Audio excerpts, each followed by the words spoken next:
Hello, everyone, and welcome back to Com 350. Today, I'm going to talk to you about the readings that you were assigned last week and get you introduced to the readings for this week. But let's talk about what you actually read from Gorgias and from Isocrates. First thing that we need to understand is that both of these theorists were, in fact, sophists. What are sophists? They were practicing, well, what we would call them today, lawyers and teachers. They would make money being paid to teach rhetoric. And they would only be paid for helping you in one instance. Now, this actually happens today, all the time, the lawyers. If you hire a lawyer, you pay a retaining fee. Once you're through that court case, if you need a lawyer again, you have to rehire them. New retaining fee, new charges, the whole kit and caboodle. And with teachers, hopefully, if you go to one of those programs where they teach you how to do public speaking, they'll teach you how to just do public speaking, and that's it. You won't know how to adapt or change based on a different situation that you might be in. You'll only be able to really perform the kind of speeches that they teach you to perform.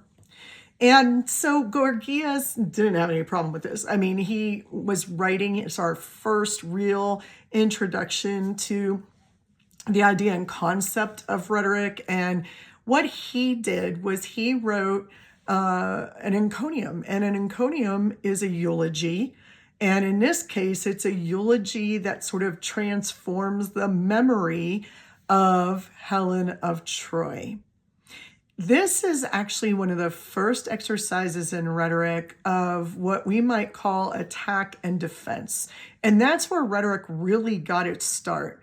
He felt that Helen's memory had been maligned because she was blamed for the Trojan War. He said he wanted to correct that.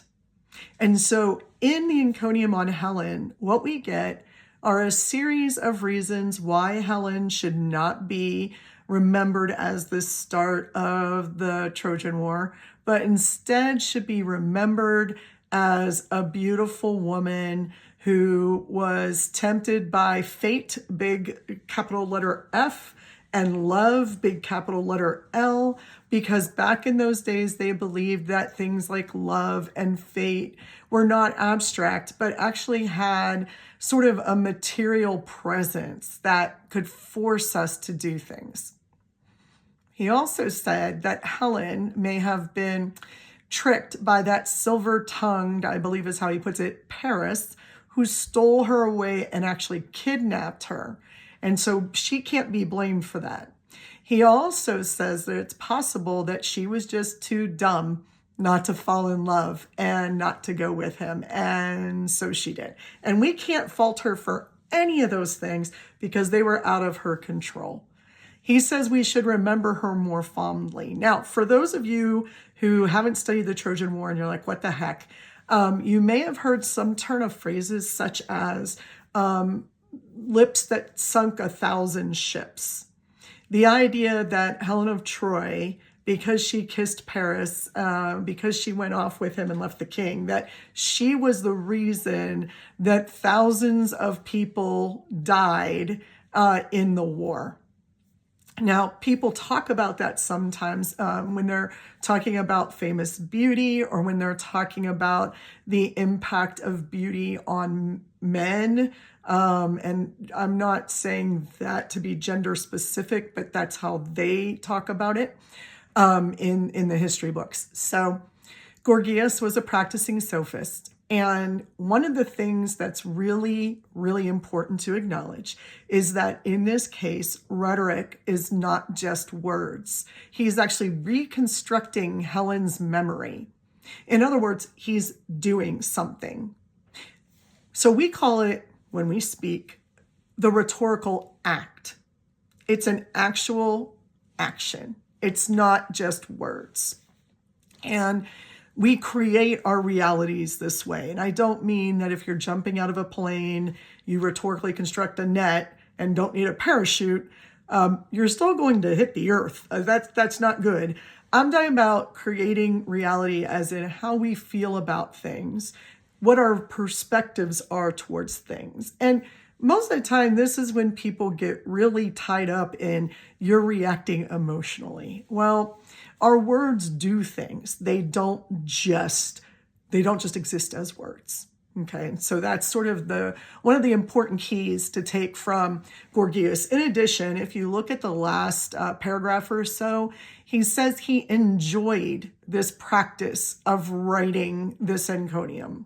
In other words, rhetoric was meant to be enjoyed. And for some of you, you may think back to Com 115 and be like, there was nothing fun about that. For some of you, you're like, yeah, I love speaking in public. It feels really, really good. Well, whether we're talking about speaking or writing, some people prefer one or the other. Some love both, some hate both. But the idea is that if you're persuasive and if you can get an audience to agree with you, that feels really good. And it also can feel really good to be able to sort of create a new immortality for someone. I've had to give multiple eulogies in my life, and two of them back to back, 2 different days, but back to back days. One was for my grandmother. Actually, my father. My father was first, and then my grandmother was the next day, his mother. So that was a unique position to be in, but a lot of people can find themselves in those positions. And the question was, how am I going to make people remember them? What is the narrative or the story that I want them to remember? And Gorgias says that it's enjoyable to be able to do that, to be able to tell people, guide people, persuade people. And so he encourages it as an exercise. It's not an exercise that I think a lot of people engage in just for fun, but it's an interesting exercise nonetheless. But either way, rhetoric is an act. So not just words, we do something. And that leads us into Isocrates. Why does that lead us into Isocrates? Because he also was a sophist who turned his back on the sophists. And we get that in 2 pieces from him that are very important, actually. The first one, Against the Sophist, is specifically what it says it is. It's a writing about why the sophists were bad. And mainly his argument is that they were unethical, and really in 2 ways. One was that they collected too much money for what they were doing. And 2, they were only teaching you how to get out of one situation. And they did not teach you the rules of rhetoric. They just taught you how to get out of a situation, because back then, most of the time, sophists were being hired as lawyers or as advisors for speaking to the court. Either way, they were only preparing you for one situation. Now, you might be asking yourself, what courts could possibly have been happening back then? And the answer is that mainly they were land disagreements, right? They were, we came back from the war, this land is ours. No, we were here first. It doesn't matter who won the war. Who gets that land? Those were going through the court processes. So again, the idea of attack and defense was key to the sophists. And, that's fine. According to Isocrates, what's not fine is that they only teach this little bit to you and charge you outrageous prices, and then you have to come back to them again. I don't think Isocrates would love lawyers at this point. I don't know how he would feel about teachers like myself, but his argument was that we should teach the philosophy of rhetoric. That is how we use rhetoric in any given situation. This was prior to Aristotle, by the way. Isocrates did start his own school. Plato had his school, the Academy, at this time.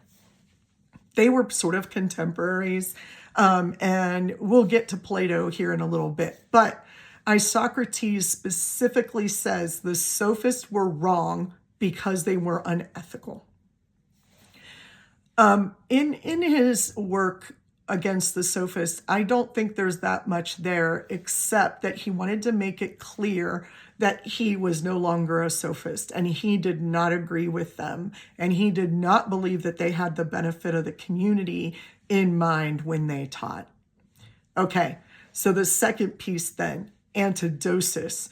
I always laugh because those like rhyme in my head, against the sophist, antidosis, which makes it easier for me to remember. And an antidosis, which it sounds like what the word is, it sounds like antidote, right? And an antidote is a cure for poison or something that you take before you're poisoned in order to stave off any bad effects of a poison that you might run into. So an antidote to a specific poison like arsenic, I believe is called Prussian blue, something like that. It's sort of weird, but you can take it after you've been poisoned, where in a very short period of time, by the way. Whereas a sort of precursor to that is when we give ourselves vaccinations. When we get vaccinations, those are sort of antidotes to the disease that we're trying to prevent. So, my grandparents had the polio vaccine so that they would not get polio. So sort of an antidote that can occur before or after an illness or a poisoning or something like that. In other words, it's an attack and a defense again. So he attacks the sophists and against the sophists. And in antidosis, he has to defend himself. And you might be wondering what he was accused of. There were really two problems. The first was, much like Socrates, who came before Plato, Plato's teacher, he was put to death for corrupting the youth. And what was Socrates doing? He was teaching philosophy. Isocrates was also accused of corrupting the youth for teaching rhetoric. And then he was also accused of not giving back to the community. At the time, if you made a lot of money like the sophists did, then you were supposed to build a warship or some sort of memorial or a building in order to give back to the community that you lived off of. And Isocrates has to defend himself against this because he's not building a ship. He's not going to donate a building of some kind or a monument. So he writes this before his death in order to sort of defend why that is the case. First of all, he says, I don't have that much money. I'm not sitting here raking in the dough like those terrible sophists are doing. He also says that he was teaching a philosophy, a way of life through rhetoric, which the youth could use to improve their station in life. So it was something that could help the future generations. And in that way, he was giving back. He also said that any excess money that he had, he put into his school. So all of the money that he supposedly got went into the school, and his way of giving back to the community was by investing not in a warship, but in the future of the youth that he was teaching. And so here we once again realize that rhetoric is attack and defense. And also what we learn is that you have to have a reason to be practicing rhetoric. In other words, there has to be a reason for the speech. Now, we're not going to read Aristotle for just a little bit, but let me give you something that Aristotle gave us that is important to understanding how rhetoric works. Aristotle also says that there are just three reasons why we would speak in public. The first, he says, is the forensic. The second, he says, is the epideictic. And the third, he says, is the deliberative. Now, let me explain to you what I mean by those. Forensic address is talking about something that's already happened in the past. So, for example, most of this occurs in a courtroom.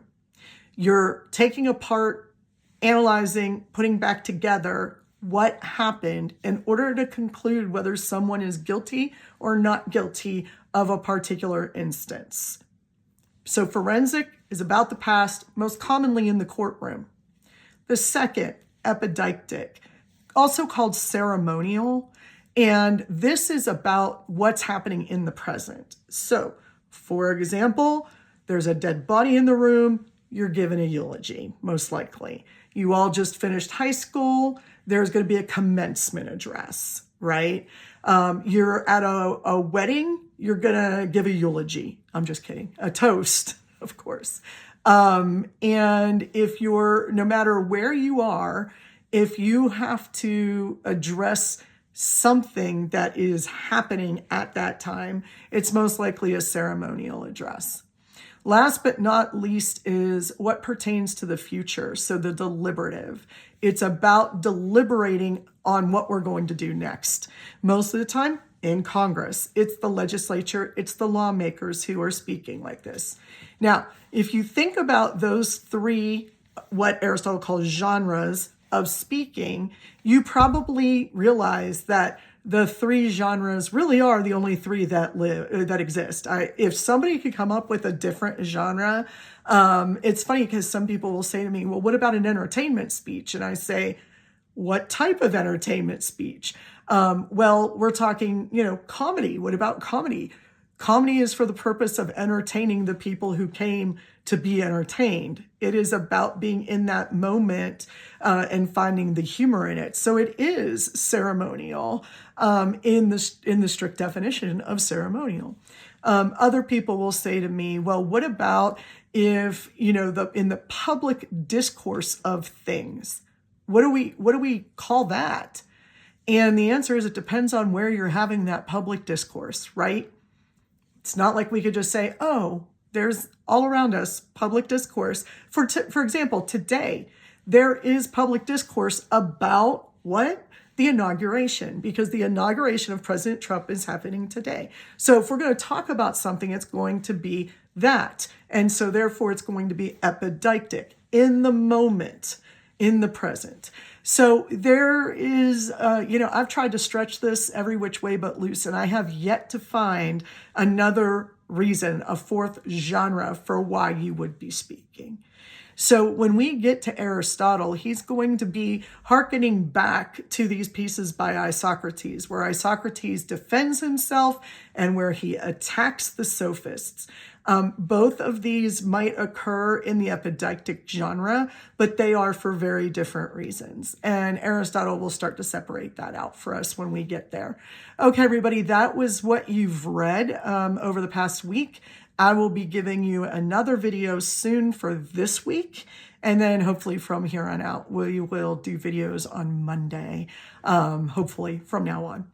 If you have any questions, comments, concerns, or threats, feel free to email me. I'm kidding on the threats part, guys. But if you need anything at all, of course, let me know. And if I don't respond to your email in any way, shape, or form, please, by all means, text or call.